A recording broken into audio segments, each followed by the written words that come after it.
What up, world? You already know what time it is. We are back in the building. It is your guys. We are the Tapped In Sports Podcast. We are back once again, my friends. We are the podcast with the barbershop vibes. It's your boy, Mr. D, and I am in the building. I got my guys with me. I got Big Dex up with me tonight. What up, Dex? How you feeling, sir? What up, brother? Yes, sir. And then, of course, I got my boy checking the tricky trade. G, how? What it do, boy? What's pop? Callaway, baby. Team Callaway. Let's go. We good over here. Yes, sir. We are back. We got some hot stuff jumping up. As you can see, we always got our trending topics. We got some NFL updates, NBA. We going to the WWE roundtable. We talking some baseball. Of course, college basketball talk. It is March, baby. It is March. We tapping in. And then, of course, as always, highlight of the show, we got our college football schedule breakdown. Yes, sir. And, of course, this week, we got 3 hot teams on tap. We got Ole Miss, we got Oklahoma State, and we got Kansas State. First up. Let me first shout out our future sponsors. And we sponsored by Underdog Fantasy. Use the promo code TRICKY and get your $5 off. I ain't like dogs. We ain't doing $100. You get your first $5 off. Use that promo code TRICKY. Team Callaway, baby. Let's go. Let's ride. Let's go. You heard the man. And as always, make sure you like, share, subscribe to the channel because we keep it rocking. We keep it going. This week, we're going to start the show off with some NFL talk. There's a lot going on, a lot of different storylines in the league right now. And even though it's the off season, you already know it's cooking jack. Believe that. Tonight, I want to rap with the fellas about 2 things early. First, y'all already know what happened to the boy Russ. He got the axe this week. A lot of people have mixed feelings when it comes to the subject. With the draft coming up, the Denver Broncos decided to part ways with the vet after 2 years. Really wasn't a good show in the Mile High City. Russ struggled to find his groove. So I need to know, fellas, what is next for Russell Wilson? Somebody tap in. Man, he probably want to come back to where his wife from, come to Atlanta. But we need the Seattle Russ. We don't need the Denver Russ. Come on, man. We need dangerous. We don't need your dangerous. We need dangerous. Okay. Danger. Nah. Dex, I don't know. He probably want to come back over where his wife from to Atlanta. now, Dex, you know damn well that nigga is not coming to Atlanta, Georgia. Hey, Think about it. They got the possibility of getting Kirk Cousins or they got Justin Fields. I'm not seeing Russ in either one of those equations at all. he a little bit of both of them guys, though. So if we can get a little bit of the best of both worlds. Yeah, he a little bit of them guys, and he ain't better than either one of those guys. Well, okay, I'll give him better than Justin Fields throwing wise. But Right Justin now. Fields, Yeah, I get him right now. with those players, he'll definitely be able to come alive with that roster. I definitely think that Russ, I like 2 places for Russ possibly. I like him going to either Pittsburgh or I've been seeing news about him possibly going to the Patriots. I think the Patriots will be a pretty crafty place for him to be. I do think that he'll be I think he'll be decent in Pittsburgh because he have key receivers, have a good running game, decent offensive line. I think, and then he'll get to be under a coach that's gonna be on his ass for real. Pause. Weather ain't no problem. He played in Denver. You can't get no colder than that unless you play in Buffalo. That's true. But I'm saying with Pittsburgh being in that city with that long lineage and like that overall understanding of how that program been built. I think Pittsburgh could fit him because he ain't gonna have to do too much. They always gonna have a running game. They always got wide receivers and tight ends. They always gonna have a defense. He just gotta plug in and not turn the ball over. That's how they make their money. That's going to be the key thing. Do not turn the ball over. I don't know, my boy Russ. I honestly think it's going to be a good thing for him to get out of Denver, go ahead and start fresh. But the biggest question is, as far as a franchise is concerned, is he going to be their permanent starter or is he just going to be their bridge to their permanent starter? So I don't know. He really couldn't fit into Sean Payton's scheme. And like I said, he really need to take this time to see exactly what franchise will fit him the best, whether it be Atlanta, whether it be Pittsburgh or wherever he wants to go. It need to make sure it's a team that's going to fit his scheme and it's going to be something that he feel comfortable with. And he going to have to know if he go to a contender, more than likely he going to be in a battle.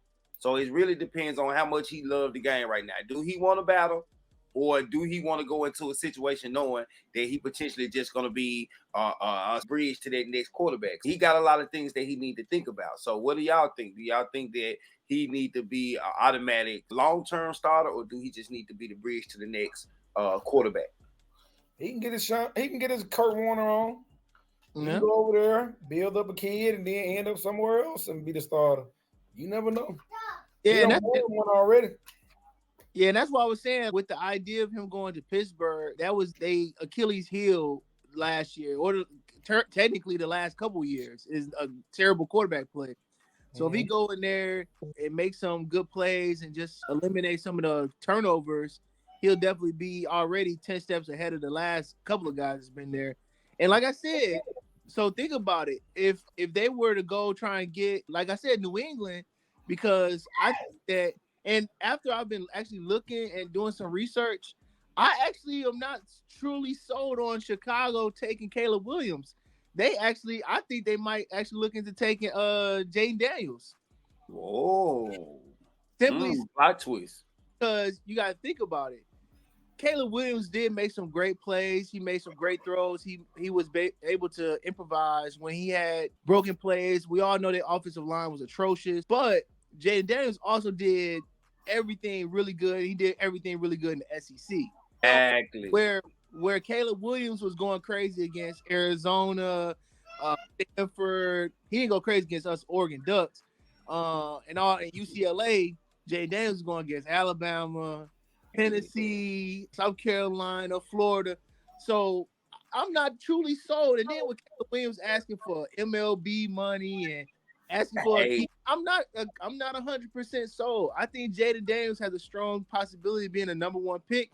But like I told y'all too, I think that it would work in favor for Washington to get Caleb Williams because then he'll get to go back with Kingsbury to be his offensive coordinator. So everything may work out perfect like that.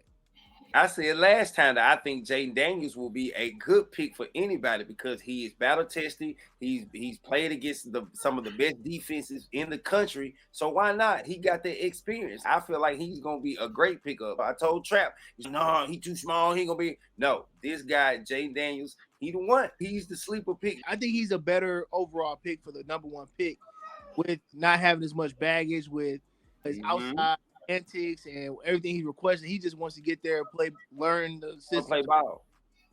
He just want to play ball.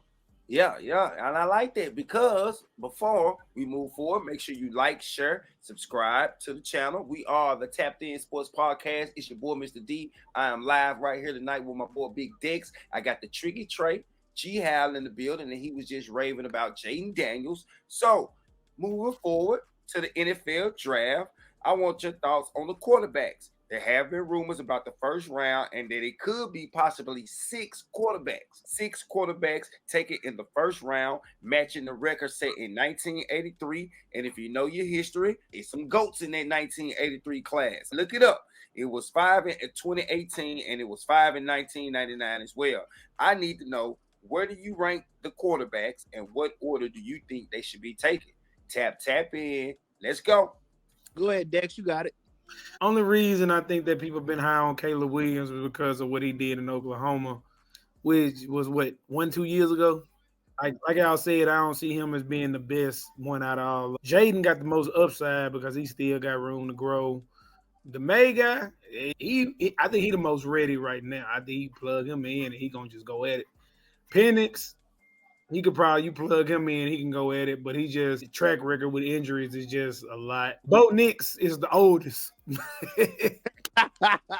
Hey, but he ain't got no injuries though. He ain't got no injuries, but he got some miles. He got some miles on it. He played 2-3 years in the SEC, 2-3 years in the Pac-12. That man got many a mile. What a 6-year football career. Man, look, hey, who I'm leaving out? I think you get everybody because the 3, you got Daniels, Williams, May, then you got Penix, J.J. McCarthy. I ain't worried about him. That man, I think he's the one that's probably going to, I could be wrong though, but I think he's going to be the one that falls to the wayside. But also he could drop in the draft and end up on a team where somebody get hurt and he get his Brock Purdy on and show up and show out because he could If that man end up somewhere, to be honest, if he end up somewhere like Tampa Bay, where they don't expect their quarterback to do much except for run and throw deep, he'll be all right. He'll be straight because their defense gonna do the rest, and they got a run game. Dang.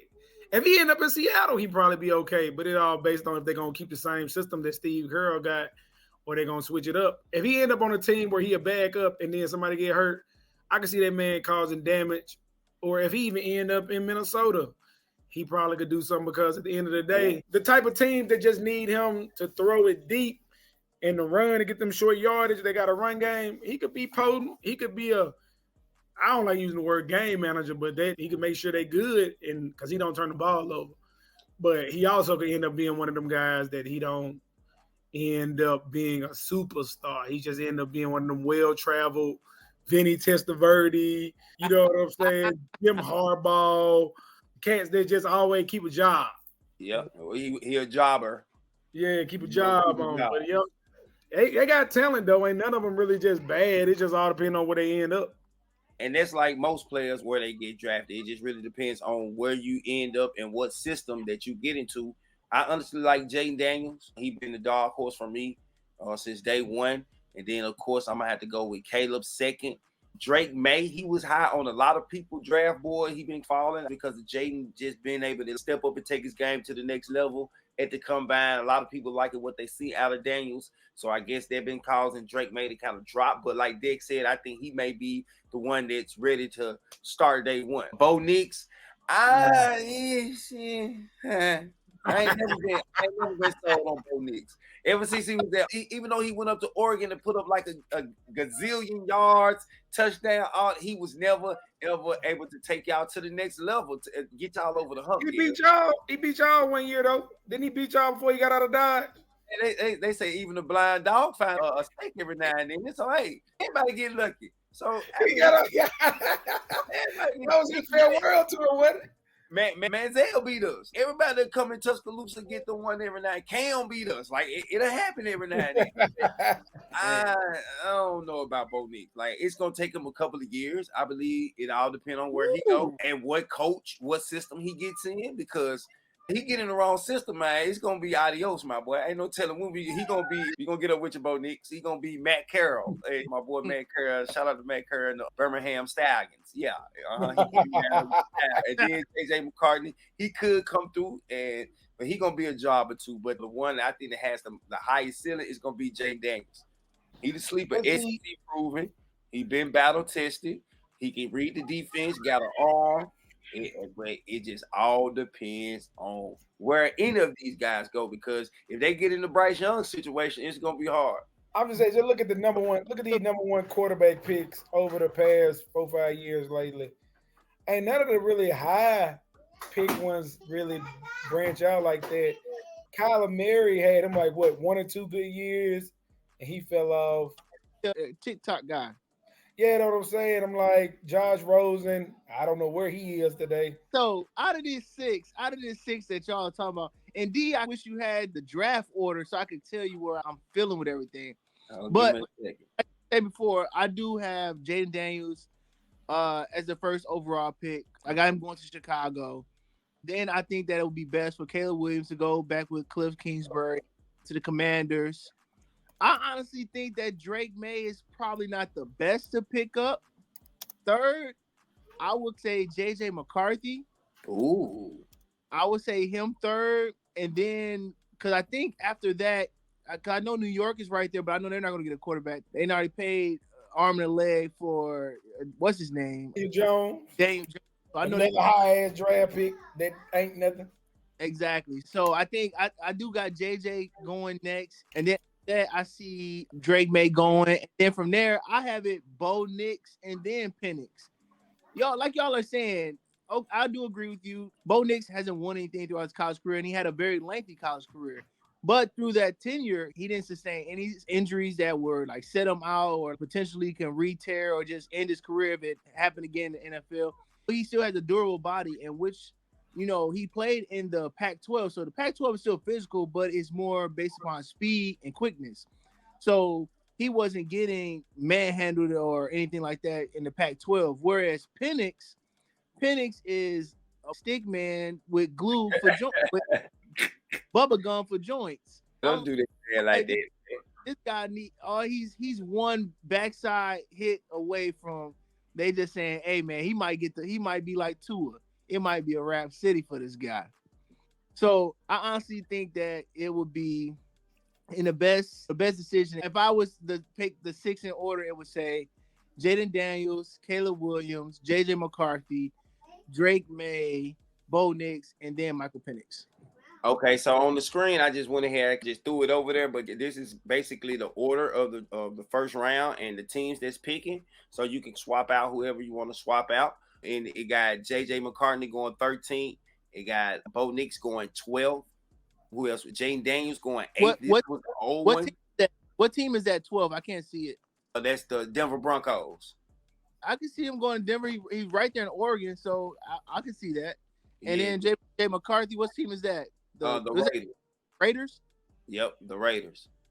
Hey, if Garoppolo can do it, Showtime JJ can definitely do it. I definitely can see that happening. So my picks weren't too far off, though. I was about to say this particular one only have 5 of them going in the first round. It doesn't have Penix going in the first round.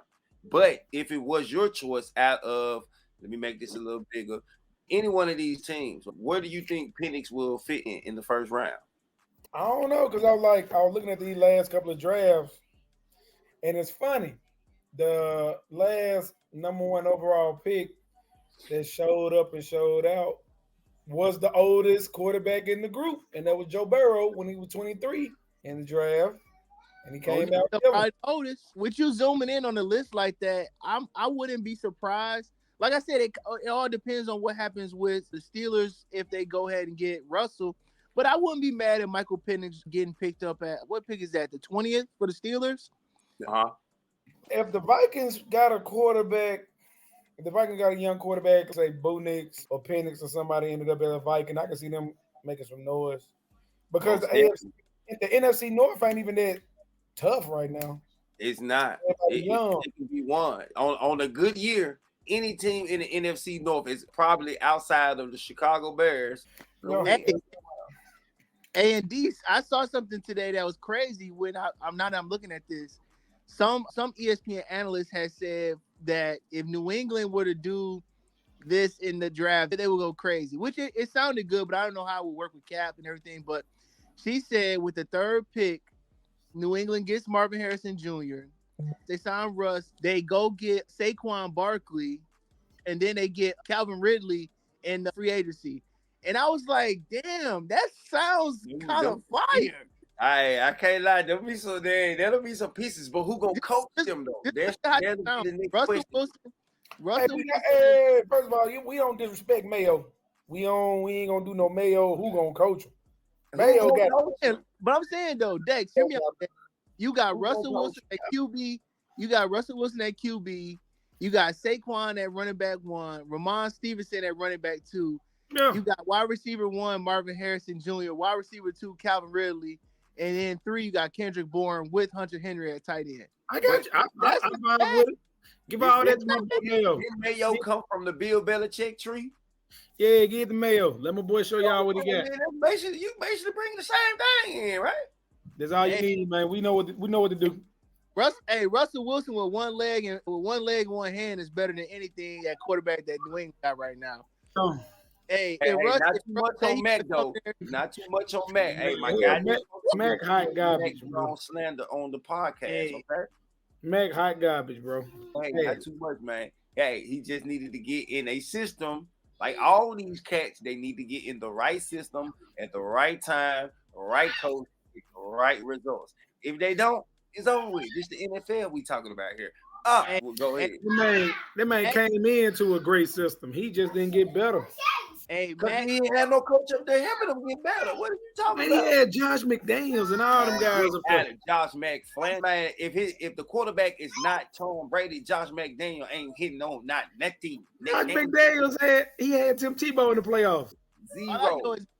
Mac Jones is more buns than 3 day old stale buns. Oh my God! Here we go. That's enough on football. We done covered the draft. No Russ. No run, man. to the next subject, y'all. But hey, shout out to my guy Big Dick. Shout out to my boy the Tricky Trey G Hal. We are in the building. We are here every week. Shout out to my people. Tell somebody to tell somebody. We are the podcast with the barbershop vibes. We are the Tapped In Sports Podcast. Now, jumping into the league, the NBA, I want to take a look at the teams, all right, who may be some sleepers. All right, we're going to look all at.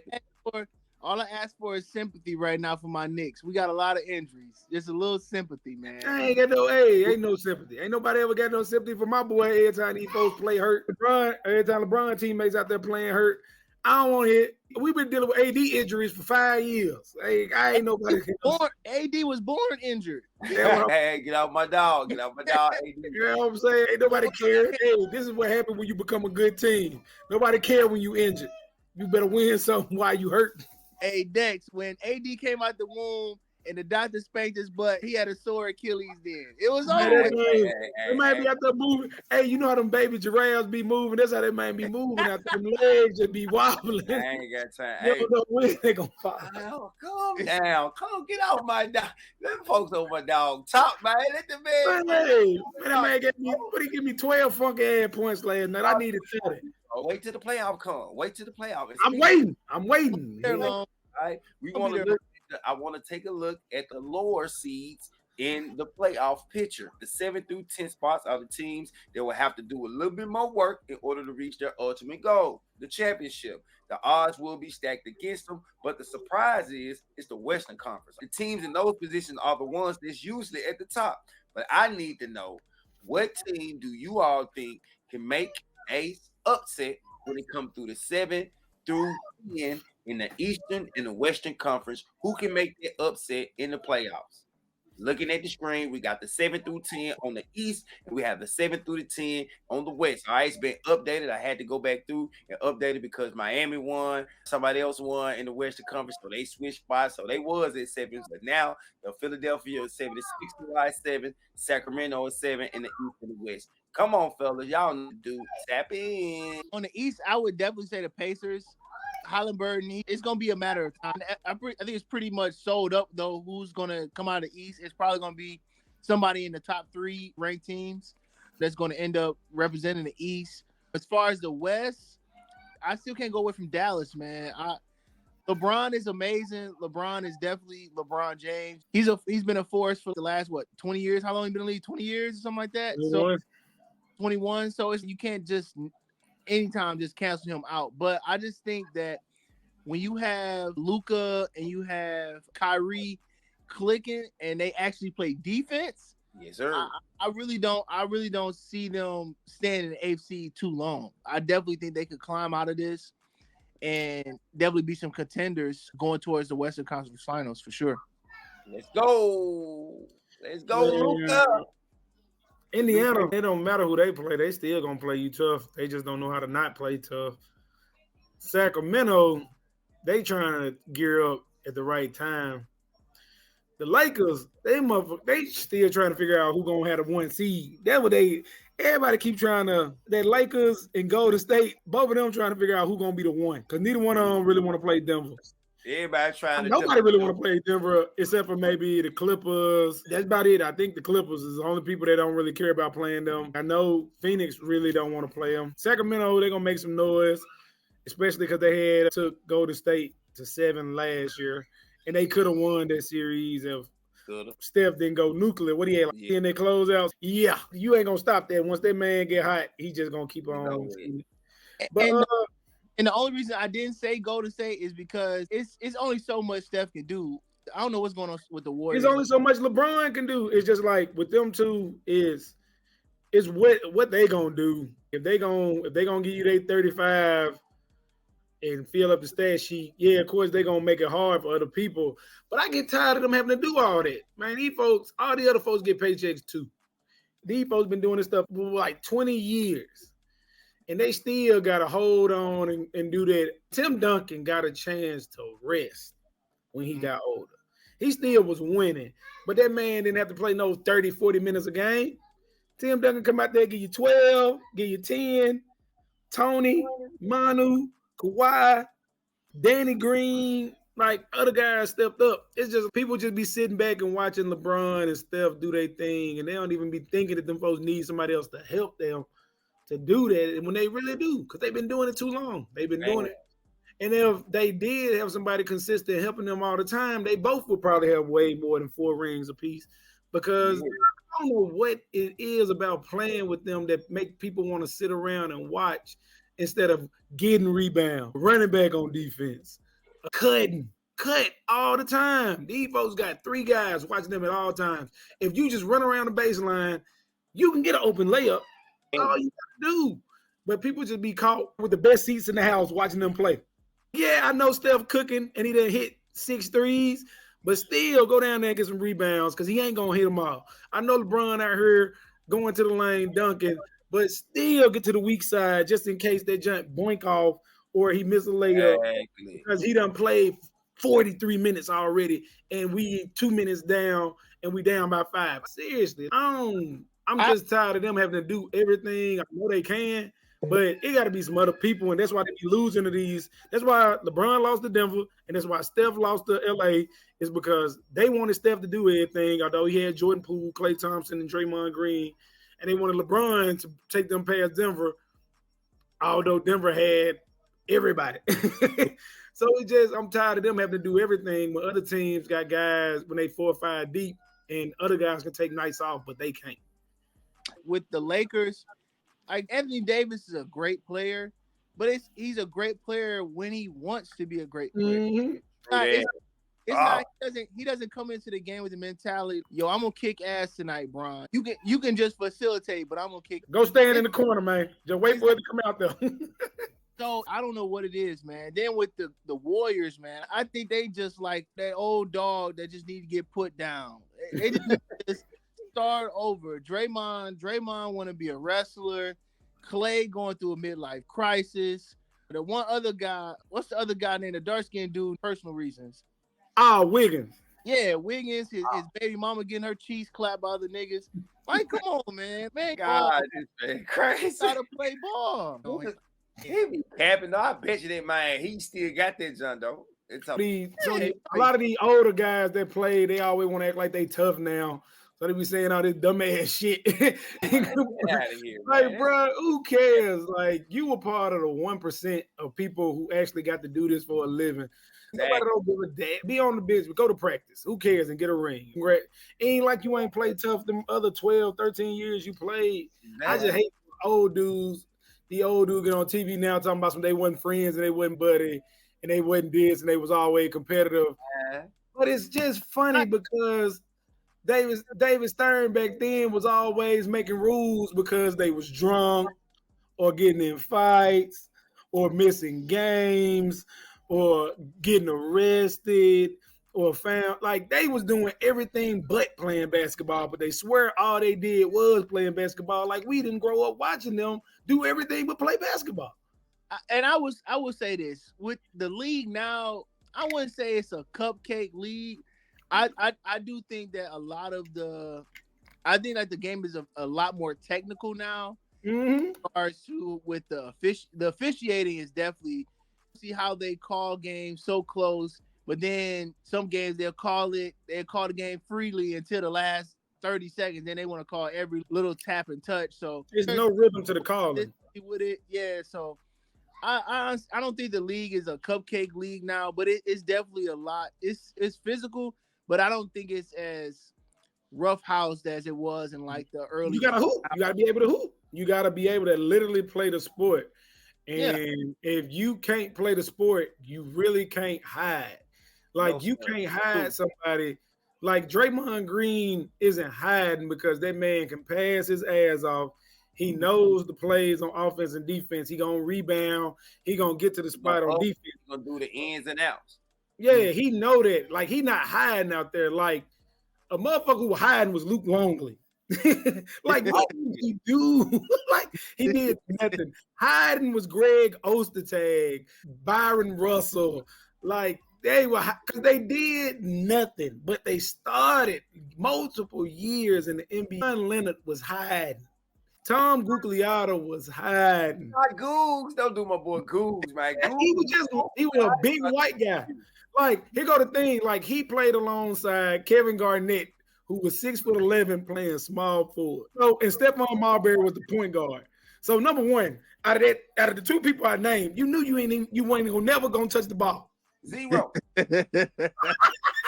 You wasn't gonna touch the ball. So all you had to do was sit under the rim and wait for a rebound and maybe tip that bitch in. And that would secure you a 6-year contract. Sam Mitchell was hiding. I'm just saying, it was just a lot of guys back then that hid. Like Charles Oakley, no offense to Oak.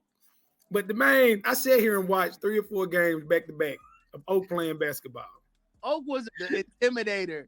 He was the nigga, you drive the lane, you just go catch a ball in the You know what I'm saying? Like, because you know how people move their feet on defense? That man wasn't even moving his feet. If somebody get past him, he just boom. He gonna make you think about it the next time. This ain't blitz. This ain't NFL blitz, man. Bro, you at least got to try to reach for the ball.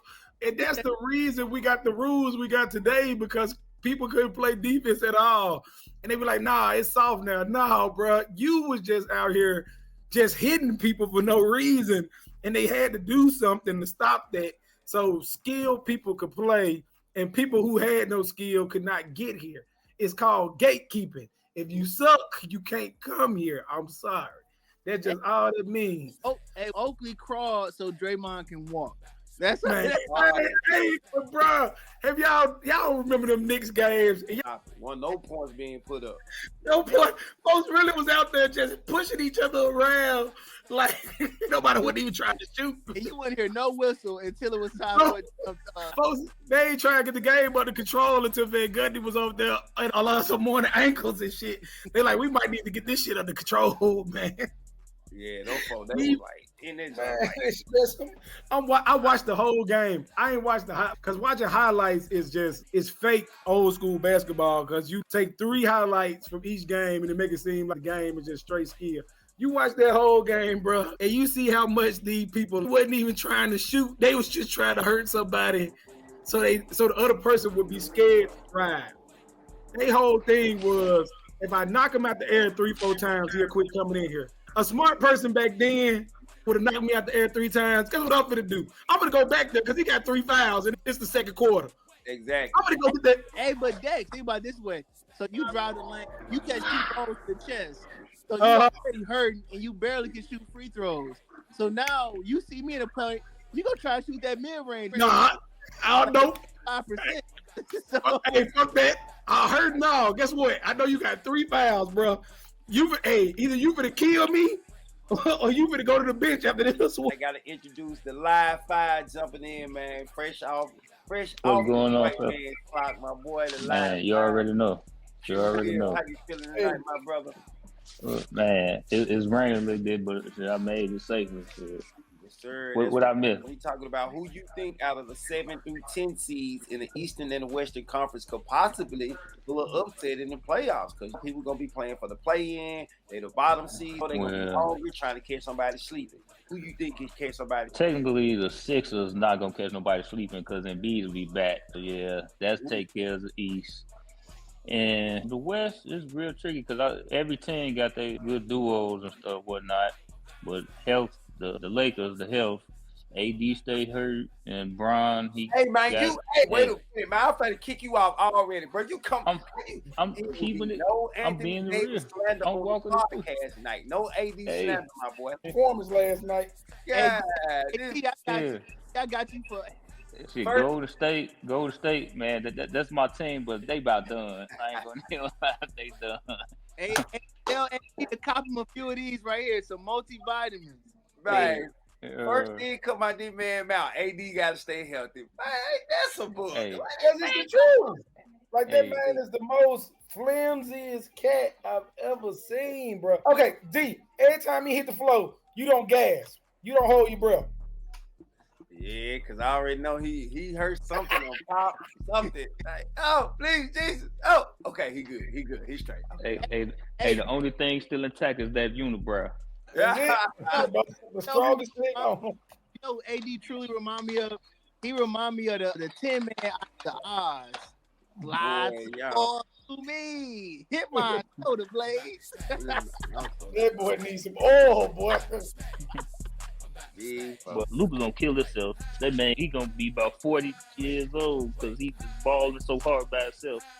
hey, And he gonna get a ring though. Where? Sacramento, they still missing some pieces. Sacramento still missing some pieces. They missing one main one. They gotta get rid of their head coach, man. Hey, look, Mike Brown ain't never been nothing good for nobody as no head coach. I put him at assistant. Yeah, but that man nice. Big Zag. Hey, Please don't get started on these. I'm just saying, it was a Zag versus Wildcat last night. Wildcat didn't show up. What you mean? Wildcat, no wild. De'Aaron Fox hit a new career high. What are you talking about? That's because he was playing with a Zag. That's what happened when you see the Zag showed out. Rui showed out. You might talk about Zag showed out, but he just had a new career high. And he talking about Big Zag. Zag had a triple-double, brother. We ain't worried about you can do one thing. But the Big Zag did everything. Hey, you know who Sacramento needs to get for the coach? Get my boy Mark Jackson, Big Knickerbocker. Nah, we don't need no preaching. We don't need no preaching, brother. They got Mark Jackson blackball, man. You ain't telling me nothing. But here's my thing about Mark, though. That man told the best shooter in the history of the basketball game, you need to shoot less.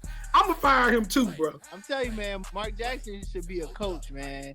I'm not saying I'm a Knicks fan. I think Mark Jackson's a great coach. He put together Golden State as we see what it was when it was working. See, but now they didn't do right by him.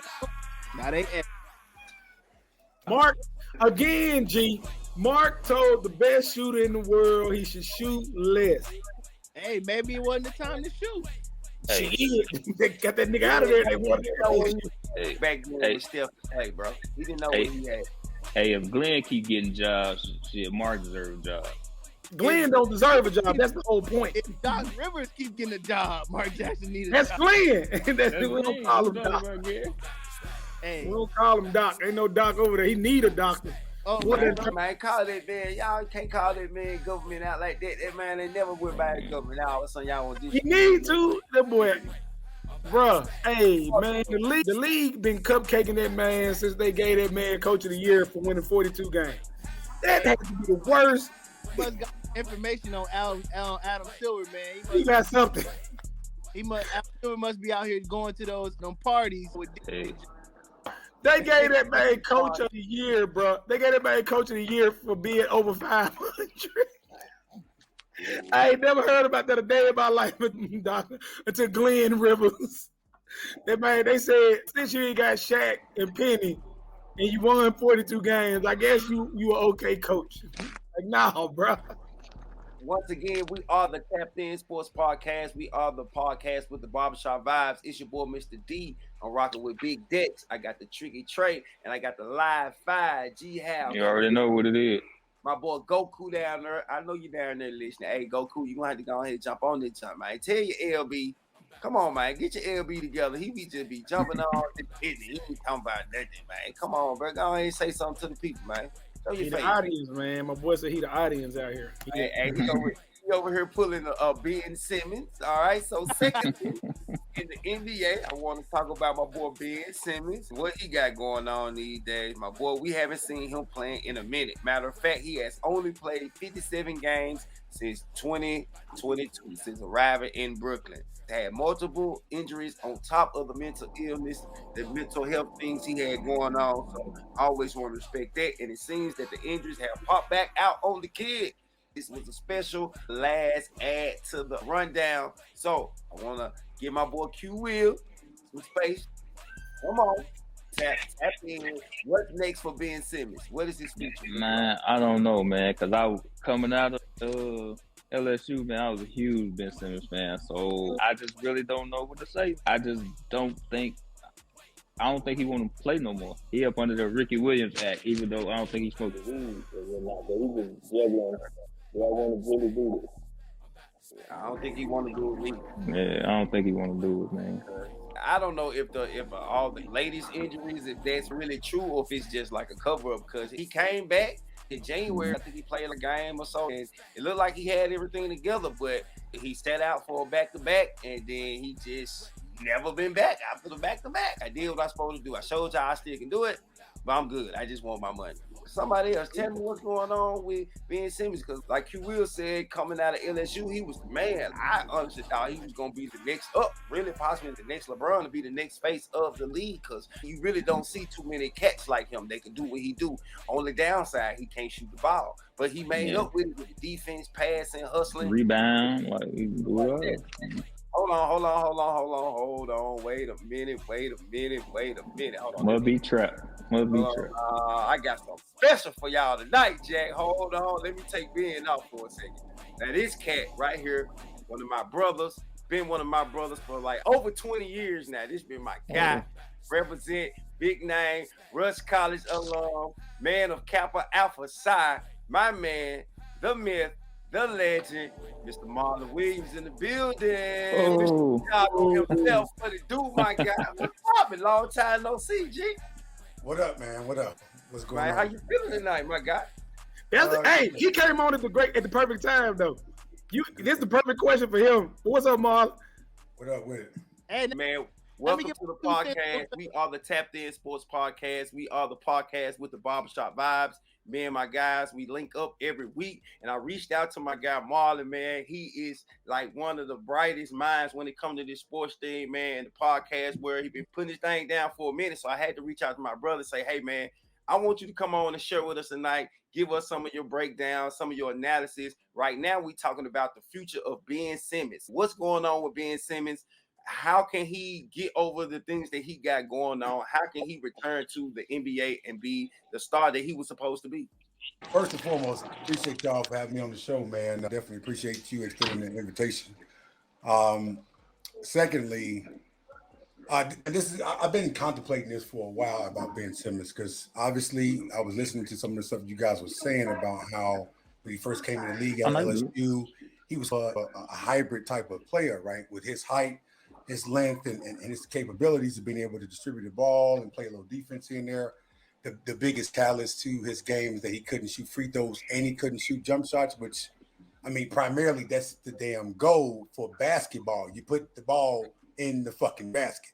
You ain't gonna be able to dunk it all the time. You ain't gonna be able to lay it up all the time. The fact that he can't shoot a 16-footer, that's an indictment on his game and the people that's been around him helping him mold his game into becoming a better player. But with that said, at this point, man, I've made some parodies and some jokes about him, but in all honesty, it's time to hang it up. It's not in you. It's not there anymore. And I'm not ever one to tell somebody to quit, let it go, move on, whatever the case may be. But quite frankly, I feel like he's been stealing enough goddamn money to win.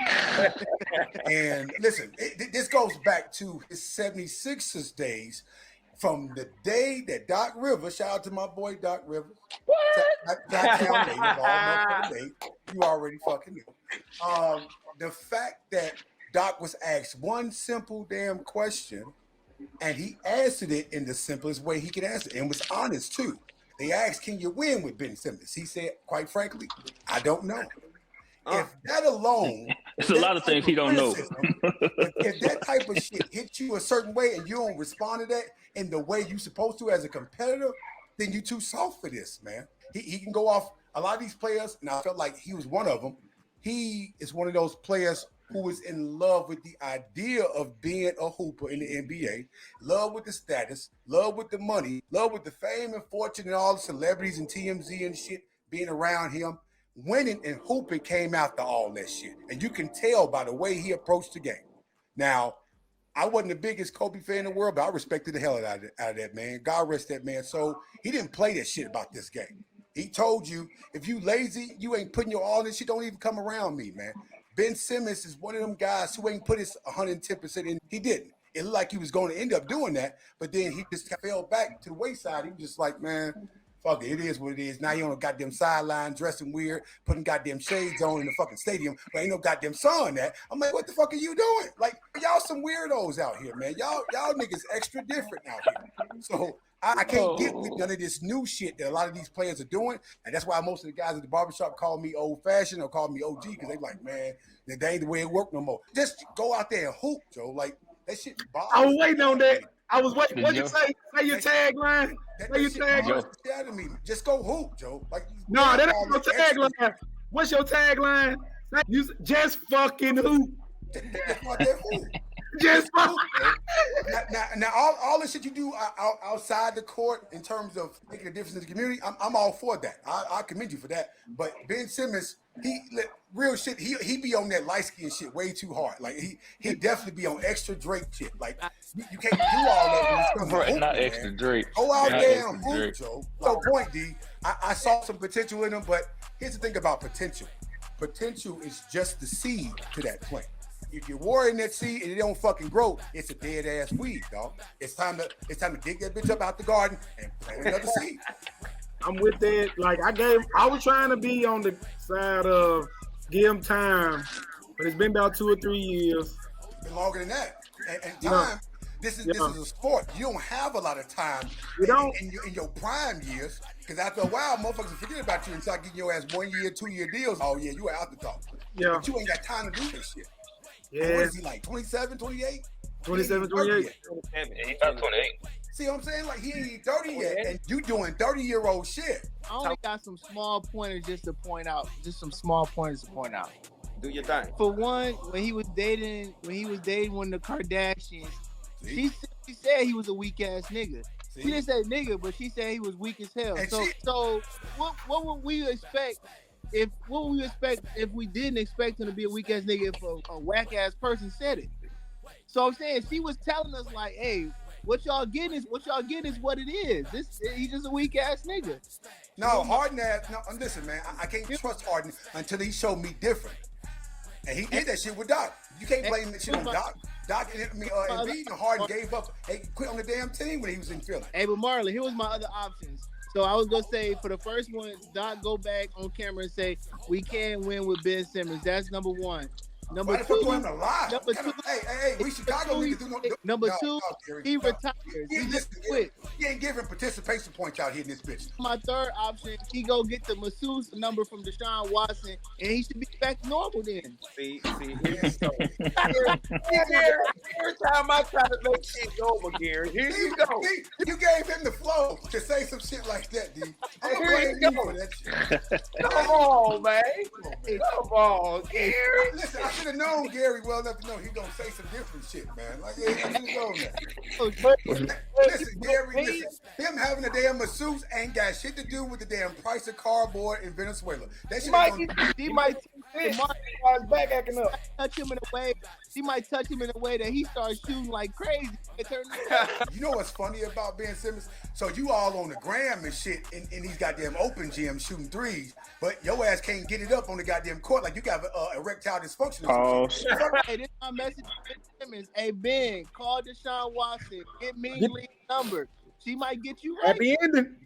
Hey, she might turn that nigga to Michael Jordan if she Happy touches ending. Marl, I want you to tell me out the Eastern and Western Conference, the 7 through 10 spots, which teams do you think can make an upset? Obviously, depending on how things, I'm gonna start with the East first. Depending on how things go, obviously the Sixers just having some inconsistencies here and there. Obviously because Embiid hurt, but they'll find a way to pick it up. But I'm liking the momentum that I'm seeing from my Bulls. So depending on who we go against, I would rather I don't want to play Boston or Milwaukee, but if we can squeeze in and play somebody like who's like number 3 or 4, probably Orlando. I can take my chance with Orlando or Cleveland in the playoffs first round. What about the Knicks? You think y'all can beat the Knicks if y'all happen? We can beat the Knicks, yeah, but I got to see how long he's gonna be out because that's gonna hurt them a lot too with where they're gonna fall in terms of where they're gonna be ranked at. Now, I'm sorry, I'm not in Mississippi. I'm in Atlanta. As you can see, ain't shit my house say Atlanta owners have the goddamn light bill and my driver's license. Chicago shit everywhere in the man cave. You see the man cave right now. It's Chicago everywhere. So that means you smoking some of that West End special. Okay, I got you. I don't even know what the fuck that is, but I'm gonna keep going. Marlon, I set that up because you already know that Gary is the ultimate New York Knicks fan, and he thinks that the New York Knicks have what it takes to Too bad for him. break through. Too bad for him because no, they don't. They fooling themselves. They got a nice team. Don't get me wrong, but they not going that far with that team. Julius Randle, you know when the fuck he gonna show up, especially in the playoffs. You don't know what Julius Randle you're gonna get, and that's the problem. Not Jalen Brunson. They can go out there and hoop, but Julius, the minute he missed 2-3 shots in a row in the team, and the damn fans start booing him, you need to chill. This your home crowd. Like you need them on your side. So you don't know where his attitude gonna sway either way, man. But the Western Conference is gonna be more interesting because I do see now. Obviously, I heard this joke being made earlier on social media, and I think there's some validity to this. The NBA ain't gonna allow both the Lakers and Golden State to miss the goddamn playoffs. It's just not gonna happen. Now, maybe one out of the two, but not both of them. And much as they love Steph, they're not gonna let him not make the playoffs. And as much as they love what LeBron has done, getting the 40,000 points, they ain't gonna let him do that either. But this really gonna come down to the supporting cast of these damn players more than anything else. Who the fuck gonna show up for the Lakers? Because I don't trust any of these motherfuckers. But Who you Golden trust? State, I trust Dominga. I trust that Clay will come through in the clutch. Draymond gonna do what the fuck Draymond does. So I trust their cohesiveness and chemistry that they have developed, that core team that they've had for many years and have won some dynamic championships. With that So being what said, about my boy AD? Chi-Town. You can't trust AD. listen, much I love AD and Chicago nigga, but I need to know he gonna be healthy and ready. God damn it! That's my only problem with him. It ain't him hooping. Listen, everybody know AD can fucking hoop with the best of them. But I need to listen. The best ability is availability. God damn it! If your ass ain't on the floor, you don't count for nothing. You sit your ass on the sideline dressing like a goddamn weirdo and shit like the rest of the niggas do. I keep saying that too because these niggas dressing extra weird out here. They extra suspect and fluffy out here, and I don't like none of this new shit. But if your ass ain't on that court hooping, producing, I don't want listen. Don't nobody want to see Denver deep in this fucking playoff because Joker he be joking. He be out here doing Joker shit, and I don't want to see this motherfucker out there, man. Now my boy Ant-Man. I fucking love this dude, man. Him and Cat playing the way they playing. Oh yeah, Minnesota gonna at least make it to the second and third round. But Dallas, cat out a month. Cat out a month. I They love just where said. Dallas is because Luka and Kyrie mixing Let's go, motherfuckers up. Luka. Luka, listen, man. Luka be irritating the fuck out of a lot of players out there. I see, because he be slowing that motherfucking game down so damn slow, and they be trying to move fast hell. He be laughing at their ass. What's wrong with you? Watch this slow ass three in your face, though. Like that shit be disrespectful as hell. So Marlon, in your opinion, who will be more of the future face of the league? Do you think it'll be Luka or do you think it'll be Ant-Man? Right now, right? I love Luka, but right now I'm saying Ant-Man. Shit, I'm gonna give you like 4 of these motherfuckers that I've been paying attention to. So this second half of this season, I've been watching more games because the first half. I've been watching a couple quarters, a couple halves. I don't like the play in, play out, all around about bullshit. I don't like none of that shit. I don't like the damn season in or season off tournament, whatever the fuck it's called. I don't like none of that shit. Just go fucking play ball and goddamn it. See, if you ain't one of the best, one of the 8 teams to make the damn playoffs, you don't deserve a goddamn second, third goddamn chance to make it. That's just me personally. But with that said, motherfuckers like Hallenberg, CGA over there at OKC. But Ant-Man is definitely the front runner when it comes to being the future face of this fucking league. Ain't nobody fucking with Ja. But him and Ant-Man go at it, though. When Minnesota played Memphis, the past couple of years, that's been one of the most competitive fucking playoff series that I've seen in many fucking years. You can't have sports without being competitive. I can't sit up here and be sympathizing with you or you fail and hurt yourself. Hey, man, I hope you're all right, but I'm not going to help your ass up. No, you ain't on my team, dog. No, I'll hit you up later after we blow y'all ass up. I'll text you like, you good? You straight? Okay, all right, cool then. I'll see you next go round. But no, man, on this court, this shit personal. If winning don't mean that much to you to go out there and beat whoever the fuck is in front of you, you don't need to be out here. And a lot of these motherfuckers ain't built to win. They care about the stats. They care about all this fucking money they getting. They care about the damn glitz and glamour and the fame of being a fucking hooper and rock star. When it comes out to all that shit, and I have a fucking problem with that. Half the damn time, the damn fans can't afford the damn tickets to come see your ass play. So when they do see your ass play, you on the goddamn sideline dressing weird and shit with goddamn shades on, and you in that fucking stadium? Ain't no sun up in here. Fuck you doing wearing sunglasses for? You just want to be out here stunting with your goddamn jewelry on because you're making $40 million a year. But now you need incentives to make your ass play harder? Come on, man. That's a tall glass of dirty bullshit with some goddamn ice in it. And any goddamn straw you can sell me to suck from. I'm from the city of hoop. Chicago is the goddamn city for basketball. If you ain't out here hooping with your heart 110%, then you ain't no hooper. Simple as that, man. Different. I don't like different shit. I don't. I honestly haven't G. enjoyed basketball since NBA on NBC with Amon Rashad. That was the last time I actually enjoyed basketball. See what I'm saying, man? I can't get with all this. The All-Star game trash, the fucking dunk contest trash. You got motherfuckers who can dunk, who don't want to participate. You got motherfuckers who just want to participate but can't dunk. Fuck you doing? I like it. I like basketball now because I like actually people who can play basketball playing basketball. I didn't like it back then when, like I said, motherfucker was just out there on the court, not even trying to shoot the ball, just trying to run into somebody because they knew if they let them shoot, they were gonna hit it. That wasn't basketball to me. There's never been basketball to me. And to that point, you know what else ain't basketball today? Scoring 150 goddamn points. It is basketball. If you can shoot, every team, listen, if the best team and the worst team scoring 140, 150 points, you mean to shoot? You can't stop a shooter. What you gonna do to stop a shooter? Tell me what you can do to stop a shooter. Everybody ain't no shooter. And in front of shoot the No. Tell me if you can hit 8 threes. If you can hit 8 threes in a game, how you not a shooter? If you can hit 8 threes in a game, how you not a shooter? One game? Actually, everybody hit 8 threes in the game. Malik Monk just came off the bench and hit about 7 of them last night. Davion Mitchell just hit 5 on 2. Grace Allen just hit 6 in the first quarter. Just hit 6 in the first quarter. How consistent? Royce O'Neal hit 5. Everybody these guys can shoot. Has his day. Every broken clock. But they keep having days. They keep having days. You can't stop a guy from. What can you do to stop a guy from shooting if you put your hand in his face? What you supposed to do? All I know is sweep the leg. The new way of defense. Let me tell you what defense is today. I'm gonna score 150 points. You're gonna score 148. But bro. Tell me what you do to stop a shooter from hitting a jumper. Tell me. I just want to know. Listen, man. If you watching the same games, I'm watching motherfuckers just watch motherfuckers shoot. Like, are you finna shoot that? Oh, go on here. Because you can't get in their landing space. If you get in their landing space, that's an ankle. Goof-ass rules. These rules is trash. You don't take nobody ankle up. Steps motherfuckers taking. Motherfucker, that's traveling. But like Dick said, that's the rules. That's the way the NBA done made it because of the international players. Because they want to get because people were getting injured. I'm not telling you. All the Euro shit. Listen, all these European and overseas players, they coming over here, making the league even softer because these motherfuckers don't play defense over there. They've been playing since they were 12, but these motherfuckers just worry about shooting the goddamn ball and getting a rebound. That's all the fuck they care about. There's nobody else really playing defense like that. You got Giannis that play some D.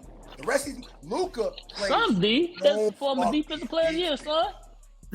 Luka. You watch my boy Mike Peake on the top. You see what my boy Mike Peake be doing in them 90s clips where the guys be going one direction. I'm on TikTok, but I'm really on there. We done with the 90s. The niggas be trash. Big trash, man. Cats could even dribble. Here's my thing. Y'all love basketball when there was less skilled players out there. That was basketball to y'all. I love it when it was competitive. It was competitive because a lot of people couldn't play. There was a lot of guys out there. So tell me, when you out there, you were a Bulls fan. You had Scotty, you had Mike, you had Tony. Before that, you had BJ, you had Horace, you had Mike, you had Scotty, and you maybe have Craig off the bench and Paxson off the bench. Who else was doing something? I had the greatest defensive player to ever play the game. Exactly, because nobody can do nothing. How hard? Is it harder to guard a guy who can just go right and he's just gonna drive because he can't shoot, or is it harder to guard somebody who can shoot on each level? Never mind the fact that none of these motherfuckers on average is even averaging 60 games a year. But we gotta have incentives to make these motherfuckers play 65 games. The pace they play accolades. When my motherfuckers was playing 82 for 10 years straight. Because they pace was slower. Them folks played a game where the pace of the game was. They're getting hurt a lot faster now because they doing dumb shit and they conditioning the goddamn body. Huh? No, they were getting hurt more in the 80s. They got chiropractors. They got the Asian Maylene them doing their goddamn massages and shit, but they can't stay healthy. These rules came because Larry Bird broke down, because Mo Cheeks broke down, because Magic Johnson. None of them cats played over 13 years. These rules came because you didn't get to see guys. But the niggas in the 90s did. The niggas in the 90s the player you love the most said he was physically fatigued after playing 10 years in the NBA. He was tired. I'm just saying, like, they had to make rules so that people could play 20 years so that everybody could get to watch them play. All right. Which one is more? 60 games over 18 years more, or is 82 games over 12 years more? You tell me. 82 games over 12 years is better. It's not more. Listen, my motherfuckers only sat games when we were up 25 in the fourth. The fourth quarter was up 25 in the fourth. My ass down. Niggas went up 25 in the fourth. Fourth quarter was the time I sat my ass on the goddamn side. But they weren't really up 25 in the fourth because they didn't have the talent to be up 25 in the fourth. A lot of times we did. Shit. Yeah, I mean, you had the Utah Jazz, y'all beat 86-52 in the finals, but that was like nobody was watching that game. That game was over with at half. I'm just what I'm saying. But I mean, who's counting that? The NBA wants people to be able to watch people for a long period of time. People have been able to watch LeBron James for 21 and counting years. People have been able to watch KD for 18 and counting years. Yeah, KD came in 2007. But again, and counting. He ain't stopped playing. Chris Paul been in the league since 2005. Yeah, Paul, my boy, but how many times he's fucking getting hurt? How many times he's always hurt in the playoffs? He's hurt every fucking playoffs. Every playoffs. You're getting almost 20 years out of these guys.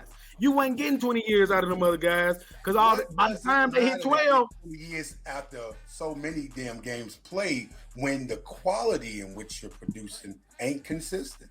They shoot. You could give everybody because you shoot a jump shot don't make you no shooter, Joe. It don't. It does when they go in. Where that logic came from? It does when they go in. Okay, I'm just saying. Every broke clock is right at least twice a goddamn day. So you like make a goddamn shot and make you a shooter? No, it does not. Most of these guys are having games where they're not missing threes. Guys shooting over 40% from the three. So all of them ain't shooters.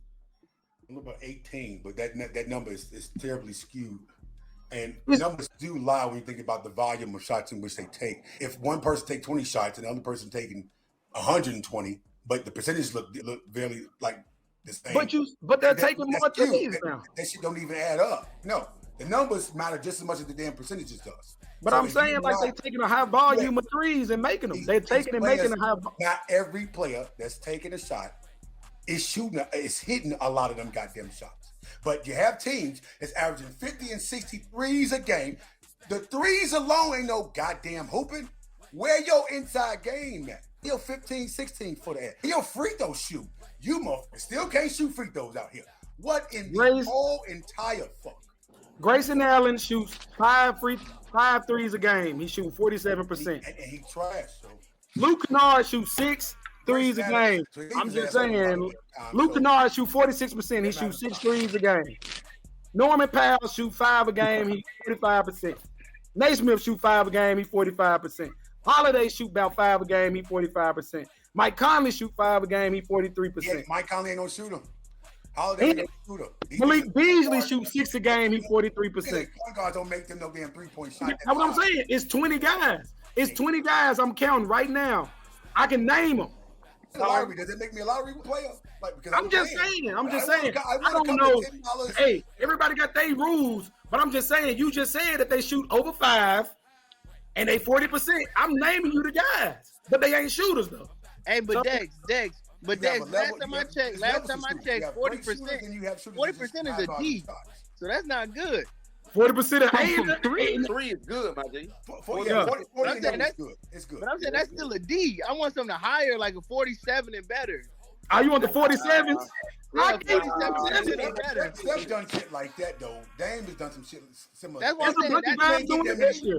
To me, that's what makes a great shooting that sharp like that. No, Grayson Allen shoot 47%, and he shoot 5 threes a game. Most made threes per game is Steph. Steph on average, he shoot three threes a game. I'm just saying, Steph only averaged 4 to 5 made threes a game. So how many more does Grayson have to average? If you're taking 6 shots a game, you're averaging making 3 to 4 of those shots. Not Exactly. you making 4 this game, you make 5 this game, you make 1, then you make all 6. And then you have those outliers like Steph, But it's who would go 8 for 13. But it's only one person who averages over 3 made threes a game in the league. So why y'all? What do y'all want? Threes. Hey, Again, see, there are 3-point shooters, and there are sharp shooters. It's a very big difference. It's a very far. I'm saying, like, it's guys that levels take to make. shit. Y'all can't put everybody in the same goddamn boat. Allen isn't the best shooter on a bad team. His team is good. You don't get points for being the best fucking shooter on a sorry ass team. But there's not any guys on bad teams at the top of this list though. Bullshit. No, there ain't. That's a big Well, bowl. other than Luke Kennard. That is a big bowl of dirty bullshit with some crack. Luke Kennard, and Lonnie Walker. what's Luka Doncic's on? What's Luka at? He's 37%. He's not even in the top. I'm about to say he's about 38, 39. Luka get his triple doubles off just laughing at motherfuckers. All the guys with the highest 3-point percentage are on the best teams: Phoenix, Oklahoma, Clippers, Pacers, Celtics. That's why these numbers are skewed. So when you ain't known for making a lot of shots, a lot of these motherfuckers ain't playing defense. A lot can't create their own shots. Does that make them a shooter? A shooter can create his own motherfucking shot. Shoot. You don't. Shoot. It's your mechanic. Mechanics make you a shooter. Steph can bring that bitch up. Create your own shot. That's a scorer. That's a scorer. Creating your own That's shot a is a scorer. That's not a shooter. A shooter too. It's a scorer because shooters ain't known to make their own. Because Steve Kerr's a shooter. That's why Clay don't even have to bounce the ball. He just Right. shoot that motherfucker. Clay Hey, Thompson. no, that's not true. Melo was definitely a shooter. Melo was a scorer. Melo was a scorer because that man had nights he went 0 for 10 from 3. T-Mac was a shooter and a scorer. That was a shooter and a scorer. T-Mac was a shooter and a scorer. Hey, Brandon Roy is a shooter and a scorer. When Melo was with the Knicks, that after a nigga while, had the green light once he got across the half-court line. Yeah, he had the green light, but that light should have been yellow. Some nights that judge should have been blinking red. The biggest difference I tell you is the one catalyst to Ja's game. Ja ain't a great shooter, but he's a great ass scorer. He's an amazing scorer. I got Goku in the chat. He said shooters don't create shots. Tell him. There are a lot of shooters in the NBA that create Shooters do create shots. It's some. Steph, Dame, Listen, man, not every shooter is coming off the goddamn pick, running around the goddamn half court all the goddamn time. But Dex, just tell me if you agree with this, because Melo said this himself. Melo would say he would get to his spot where he felt most comfortable, and then he'll create his own shot, and he was a shooter. Melo would do the same. He was a scorer. He was a scorer. His own shots. Melo definitely created his own He created his own shots, but he was a scorer. He wasn't no shooter. How was he not a shooter? He was. Bro, he definitely shot 20-some% from 3. I think. A couple of years, but he got better over the years. He got better, but he still was never a shooter. It was never a night where people were like, "We got." They would let him take the 3 over letting him get to that 17 foot. That 17 foot. When he get to that 17, all day. That's butter. That's it. Elbow, corner. Allen Iverson was a scorer.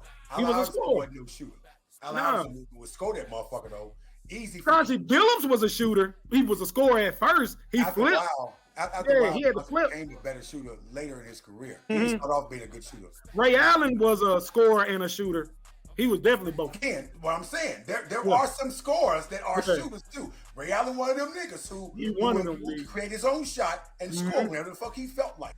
All right, so I wanted to get y'all comments on real quick. I wanted to see how long do y'all think that this little alliance, that the bloodline they got going on with The Rock, how long y'all think that's gonna last? Because I was looking at SmackDown, and I don't think Roman Reigns rock all in his shine like that. I think it's gonna play out kind of crazy. I want to know. Tap in for me. Let me know. To quote the great Ricky Bobby, there can't be 2 number 1s. That's 11. It ain't gonna last long. It ain't gonna last long.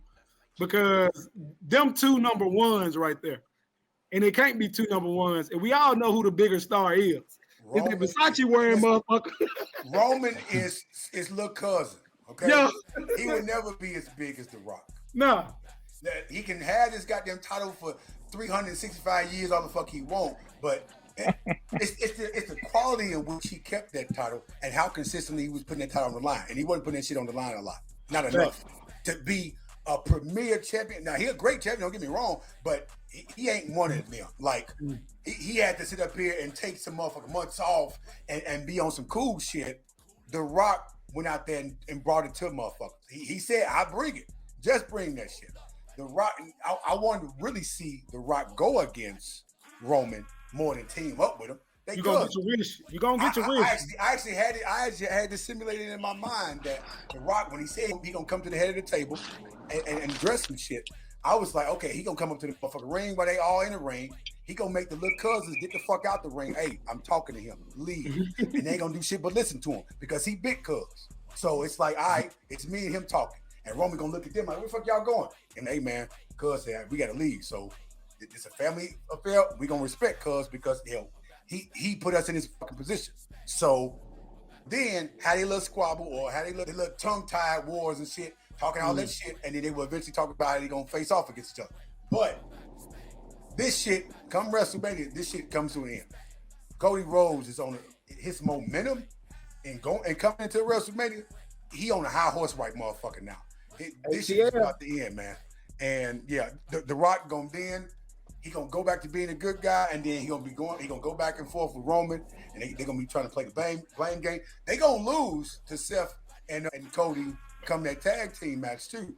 So that's where it's gonna start. And then the next day, WrestleMania, it shit cutthroat. So like, no, this is over with. And Triple H, I appreciate what the fuck he's been doing with the damn WWE.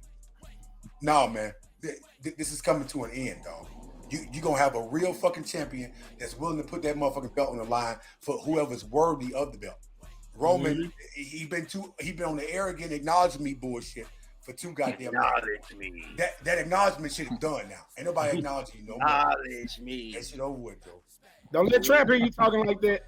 And then Acknowledge me. Shout out to my guy DJ Trap, man. Uso gonna get his ass, Jimmy gonna get his ass beat by Jay. Jimmy gonna get that ass tore out the frame, boy. Yes, sir. And what's his name? Solo better watch this motherfucker back too, because it marked man too. Paul Heyman gonna leave. He gonna try to find Brock Lesnar again, bring his ass back. If he can't. Oh, Brock can't come back right now. He got caught up. Man, I'm mad he ain't on 2K. Got caught up on either, that man. scandal. They took my man on 2K. Type your thoughts in the chat, Goku. Let us know what you think. Man, the last wrestler I watched was Macho Man Randy Savage. Get the fuck out of here, man. Boy, you want to watch Gary, if you don't get... Boy. Gary, you was watching I ain't watched wrestling in so long, bro. That's the last person I remember. I remember Hulk Hogan, Macho Man Randy Savage, and Stone Cold Steve Austin. That's it. Those were different eras, too, by the way. You do know that, right? I don't know what era I don't even know if they was in the same darn. He's saying the last time he watched it was like 98. That's pretty much what he said. I'm gonna give y'all this much. So, here in my man cave, I actually got damn near every game system you can think of at this point. And I got Raw vs. SmackDown 2009 on PS2. I got WWE 2K21 or 22, whichever one it was. Who on the cover? Stone Cold's on the cover. 21, 22. And I even got Sega Genesis. I got the WWF game when they had Don't the Clown them. They changed the controls. It's more like Mortal Kombat Tekken because it's like combos, you button man. But Roman, he can go ahead, go rest, sit off. Yeah. Go start filming Fast 12 or something. Yeah, go be in some more movies with your cousin, man. Yeah, you gotta get in the family business. He definitely need to because this is over with.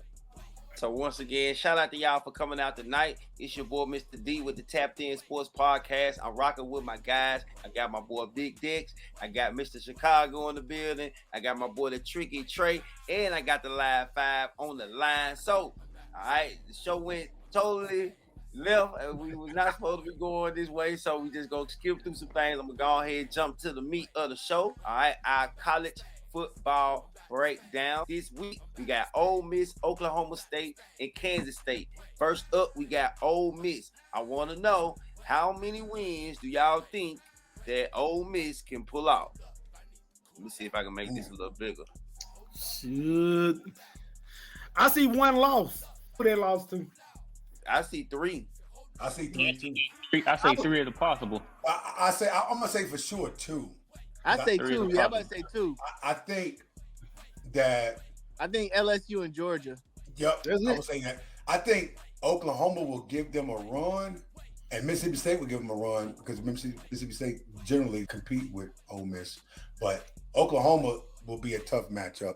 I think the first 5-6 weeks, those are wins for them. Yeah. Kentucky might be the only one that will put up a fight against Ole Miss because again, Kentucky be slick, competitive as fuck though. The basketball team and football. No, in football too though. Now because when Will Levis was there, they were competing. It was like they were slick, kind of like having motherfuckers on their toes. Like, hold on, Kentucky might fuck around, beat us. Oh no, let's go ahead and end this game real quick. But it's 1, 2, 3. I see 3. I honestly think Oklahoma gonna come in and make a splash in the SEC first. Really depends on their defense because I think they're gonna have some real good weapons coming in. I checked them out in the quarter. They're gonna have some nice little transfers coming in as well. I think Oklahoma gonna be sneaky. They ain't gonna be Alabama. Hey, I just see that game in the swamp. Yeah, we gonna get them too. Hell. Y'all ain't gonna get nothing but a bad. Ole Miss is not beating LSU in this LSU. They're not. Yeah, they ain't beating LSU at LSU, and we already know they're gonna lose. Listen, man. We ain't beat Florida games. Florida ain't what they be. They're still competing certain games, but I don't think Ole Miss gonna lose that game. That Gator is an etouffee right now. That John is some a dish. That Gator cooked, man. That motherfucker is an alligator po' boy. Yeah, Gator bite. Hey, I'm gonna make sure I pull this up. This is the only motherfucking Gator that they are right now. Goddamn it. Pull it up. Only Gator. Is it in you? A couple of weeks, but then once they get into the meat of their schedule, once they get to LSU, I think that game right there gonna be the unraveling. And South once Carolina always competing too. Have Oklahoma come in, it's gonna be pretty tough. But they South Carolina might give them a quarter and a half. Like that, even the worst teams in the SEC gonna compete. So South Carolina gonna still give them a run. They may not win the game, but they gonna still give them a run though. Does Ole Miss make the playoff? Hell yeah. Hell yeah. I'll be honest, man. Listen, again, I'm about to be a fucking Debbie Downer here. I don't like this new shit. I don't like it's too many fucking teams. Everybody can't go. Why you 12? You could have did 8 and left it at that. You gonna put 12 of these motherfuckers in here? Now you gonna have motherfuckers from the WAC 12 thinking they can come over here. It's gonna be 16. They gonna go to 16 next year. This is stupid, Joe. No, you ain't good enough. No, you can't. You ain't that good, Joe. But no, you giving motherfuckers participation points just for beating 8 whack ass conferences in the damn divisions. You ain't playing nobody in the fucking Pac-12. Don't get me started with these motherfuckers coming from the West Coast over the Big Ten. You ain't ready for this, man. USC, UCLA, y'all overrated ass over there, man. And they gonna have Jackson State and FAMU in there. But now remember this. Hey, they wanted to make bowl season more competitive. Yeah, so they wanted more guys. Rose Bowl's over there in the damn Pac-12. Keep it over there. They wanted because guys were sitting out for the draft. So they wanted to make it more competitive, so less guys sit out for the draft. That ain't gonna stop. Motherfuckers gonna still be doing this. For that trophy, you gonna money, man. Motherfuckers, man. Fuck y'all. I'm about to be in this draft though. I ain't play no goddamn Senior Bowl or no fucking insignificant ass bowl game. Fuck that. It's a tournament now, so that tournament. What's on your mind, Tricky? Unless you Michigan, you know what I'm saying? Michigan had to beat everybody's ass. Y'all had to get that title real quick, but it's all good though. Finally, took y'all long enough. It's all right. I was about to say I think that 12 or 16 teams is wild. I like the idea. I like the idea of having it being 8 teams and then the number 1 and number 2 seeds sit out. Exactly. And then they just got to fight for them spots, man. You got to listen. You only as good as the goddamn competition you playing against. So you gonna tell me Boise State gonna be able to make the goddamn playoffs now? Who the fuck are they playing? Boise was shocking some cats back in the day. Now don't doubt them. How many goddamn years ago was that? Cause I'm about to say when you think about it, NCAA, dog. What you talking about? Somebody said when you think about it, all the like bigger schools and combined conferences now. So now you're gonna have those rooms for like Marshall, and Tulane and all them schools like that. That's what I'm talking about, Marlon. That's the type of energy I be like. Once again, making sure you like and share and subscribing to the channel. Next, we got the Oklahoma State Cowboys. Looking at them, they basically the long man. They got a couple of new teams in the Big 12, but they one of the ones, the OGs that stuck it out. Looking at their schedule, what do you all think about the Oklahoma State Cowboys? Do y'all think they could get their push at the end of the year to make it into the playoffs? Tap in. I'm about to say I see 3 to 4 losses. Shit, I don't know what y'all looking at. I see a sweep. I see only one. I see one game this challenge, and that's Utah. I see a sweep. Utah gonna be competitive. Baylor gonna be competitive. Texas Tech gonna be competitive. They ain't beat Colorado either. They ain't beating Colorado. I see Utah beating them. I see West Virginia beating them. I see BYU, and I see Baylor. I see a sweep. Brigham Young, huh? With this. I don't see no competition. What you smoking on down there in Dallas? What you say? A sweet? You tripping, man? You must have tried to Utah. That's it. Yeah, Utah about the toughest one. Utah. I don't think. That's it. Did y'all watch these teams? Y'all watched all these teams last year? Y'all talking about? I know the fuck I thought. I know what the fuck Prime doing over there with Colorado. They gonna be ready. I don't know what he's doing over there. I see y'all. Y'all told me the man was gonna win half his games last year. I ain't see it. Hey, but and the main reason why I said I got them losing to BYU and Baylor is because they traveled to both of them. So that's why I said I got them losing both of those. Too. It ain't happening. Hey, they coach a grown man, bro. He 50 now, so y'all got to put some respect on him. It's like they got a lot of games on the road. That's what I'm saying. I see Utah, BYU, and Utah, BYU, and Baylor. I see both of those. Why you bullshit was just in the fucking they damn conference championship, so you can't just overlook them. Hey, yo. Now West Virginia, they're gonna beat Arizona State. They're gonna blow their ass out. Yeah, they're gonna blow them out. TCU, I don't know what their recruitment gonna look like this year, but they're gonna be ass. They might be competitive. So they're gonna be ass and grit. November 29th, Friday night at Boulder, Colorado. My birthday. I'm definitely gonna watch that game, boy. I ain't seen nothing that Colorado's done with their linebackers and their defensive line. So if they don't have no better help on that defense, they're gonna get mauled again. I agree with that, but from what I was seeing, obviously Prime, so you know a lot of motherfuckers that's willing to come and coach. Coach hey, Marlon, I know you witnessed last year. Who did Prime get his first ass whooping? No, it wasn't even an ass whoop. Who did he get demolished by first? Dan Lanning. You go ahead and say it. From the USC? No, sir. The Ducks. It was the Quack Attack, baby. Yeah, Oregon. Go. Everybody was. Hey, matter of fact, it was my own. It was my own. Listen, Oregon coming into that game though. A lot of motherfuckers were like, I wasn't for sure they were gonna win that game either because Oregon. Exactly what I'm saying. It was my own LBs and niggas like you that thought Deion Sanders with his ass hobbling and all that shit. You thought they were gonna come in there and beat that team with Bo Nix? No. Put my listen, camera. Man. Listen, put my camera on. Listen, first off, Hey, it should be illegal for a nigga like Bo Nix to be my goddamn age still playing college football. Put my camera goddamn on. it, you playing a mortgage, and goddamn, you probably got a grandson that's already in goddamn Oregon playing with your ass too. You can't be doing this. Marlon. He's a professional college player. You can't be doing that shit. Hey, Marlon, we put the camera on me. Don't y'all ever disrespect Oregon like that again, man. What the fuck is y'all problem? All right, we got one more. Kansas State. Is it Tulane or Toledo that they lost to? I think it was Tulane. They lost. It was Tulane, yeah. Arizona, Oklahoma State. Tulane gonna. Yeah, I see Arizona, and I see Arizona and Houston. That's the two teams. I'm gonna go 4. I don't see them beating Houston or Cincinnati. I don't see them beating Cincinnati. Man, these ain't losing. Houston gonna be competitive. What did you talk about? Colorado gonna be competitive. Cincinnati ain't weak now. Kansas ain't that good, but Kansas always seem to play Kansas State tough. So that game can go either way. I don't think Kansas State gonna lose to Arizona. I don't think so. I think because they play. I think it's because they're playing. I think Arizona's coming to them. I think Arizona's gonna give them a good game because Arizona was playing pretty good towards the end of the year last year. I call them the WAC 12 because they don't look good playing nobody outside they fucking conference. That's why I know these niggas ain't ready. You talking that shit, I'm beating your ass like hemorrhoids. Talking Hey. that shit. Oregon ain't fucking with Big Ten. You know goddamn well. Dan the Man Lannon don't show y'all what it's like. Exactly. You're a former Georgia coach. We got who you rocking with? You still rocking with the Wolverines? Yes, sir. Yes, sir. Okay. Without a doubt. Oh, we definitely gonna pop them next year. Yeah, all right. Let me. All right. When that game come around, I'm gonna be looking for your ass. My favorite college player was Peter Ward, because self-explanatory. I met Peter Ward. I actually hooped with Peter Ward down here. He lived here in Atlanta. I was hooping with him back when I was living in my old house. I actually did fitness off Camp Creek. I was like, he looks familiar as a motherfucker. And then I started talking to him, and we got to talking. And this motherfucker can hoop shoot. He can shoot the shit out of that motherfucker too. And so I was like, hey man, ain't you Peter Ward?